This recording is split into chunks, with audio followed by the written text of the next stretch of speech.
శుక్రవారం ఉపవాస ప్రార్థనకి వచ్చిన ప్రతి ఒక్కరికి ప్రభు నామంలో వందనాలు చెల్లించుకుంటా ఉన్నాం.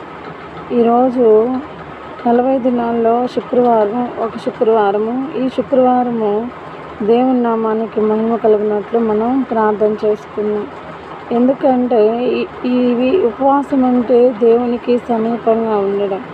అటువంటి సమీపంగా ఎంతోమంది స్త్రీలు దేవుని సన్నిధిలో ఉండి ప్రార్థన చేస్తూ ఉంటారు. ఎందుకంటే ప్రతి ఒక్కరూ వారి అవసరాల నిమిత్తం ఆర్థిక ఇబ్బందులు, శారీరక శ్రమలు, కష్టాలు, కన్నీళ్ళు, బాధలు, దుఃఖాలు ఇలాంటివన్నీ కూడా దేవుని సన్నిధిలో మోకరిల్లి ప్రార్థన చేసినప్పుడు వారికి కావాల్సిన జీవితాన్ని వారు పొందుకుంటారని, వారికి కావాల్సిన ఫలితాలు వాళ్ళు పొందుకోవాలని దేవుని సన్నిధిలో ప్రార్థన చేసుకుంటూ ఉంటాం. ఎందుకంటే ప్రార్థన అన్నింటిని మించిన గొప్ప విజయం.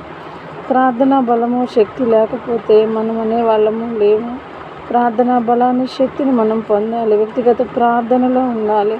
వ్యక్తిగత జీవితాన్ని అనుభవించాలి. ఎందుకంటే కన్నీళ్లతో విత్తితే ప్రభు అయిన యేసయ్య నామంలో కన్నీళ్లతో విత్తాలి. అయ్యా నా సన్నిధి యేసయ్యా, నన్ను కాపాడు, నన్ను రక్షించు, ప్రభు నాకు సహాయకుడు ఉండు, నాకు దగ్గరగా ఉండు అని దేవుని సన్నిధిలో మోకరిల్లి ఈ దినం ప్రార్థన చేసుకుంటున్నా. నాతో కలిసి ఏకీభవించి ప్రార్థన చేయమని ప్రతి ఒక్కరిని ప్రార్థించుకుంటున్నాను.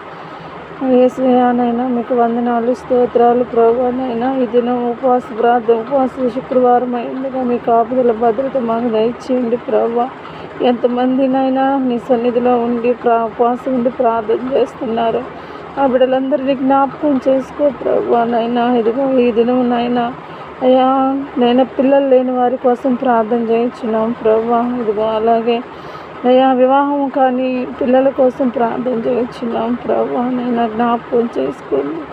ఎంతమంది నీ సన్నిధిలో గోజారుకుంటున్నావు నాయనా, గర్భఫలం లేక నాయనా అయ్యా, పిల్లల కోసం ఎన్నో కష్టాలు పడుతున్నారు ప్రభా. అటువంటి బిడ్డల్ని జ్ఞాపకం చేసుకోండి ప్రభా. ఆ గర్భసంచి ముట్టండి నాయన. ఆ గర్భసంచిలో ఉన్న ఏ విధమైన లోపాలు ఉంటే తీసివేసి సహాయం చేయమని నీ సన్నిధిలో వేడుకుంటున్నాం తండ్రి.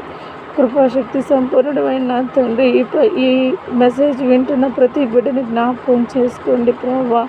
అయా బిడ్డలో మనసులు మార్చండి నాయన. ప్రార్థించుకునే హృదయాన్ని దయచేయండి ప్రభా.